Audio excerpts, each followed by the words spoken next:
শ্রেয়া এই ব্যাপারটা আমাকে একদম ভরসা করে না। আজকে সকাল না দুপুরটা শুরু হলো স্যান্ডউইচ দিয়ে, কারণ আজ 12:30টার সময় ঘুম থেকে উঠেছি। ঘুমোতে গেছিলাম ভোর 5টায়। বন্ধুরা একসাথে থাকলে যা হয়। সায়ন্তিকা স্যান্ডউইচ বানাচ্ছে আর মাঝে শুরু হলো স্যান্ডউইচ। তখন হয়নি, শ্রেয়ার রিয়াকশন দেখো।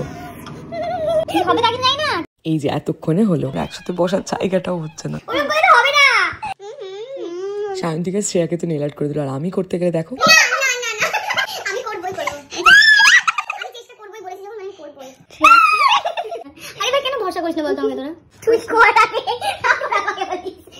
হাসাবি না কেউ, হাফ হার্ট করে দিই।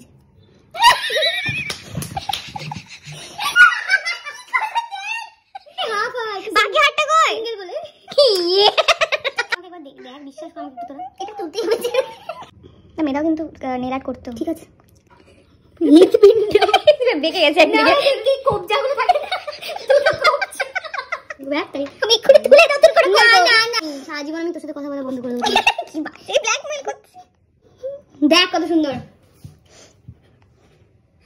ভালো লাগছে, খুব সুন্দর লাগছে। এরকম কর দেখি, বিউটিফুল। আজকে বিকেল একটা দারুণ প্ল্যান আছে আমাদের। এই দিনের আরেকটা শর্ট ভিডিও দেখতে পাবে। এই কাণ্ডটা দেখো।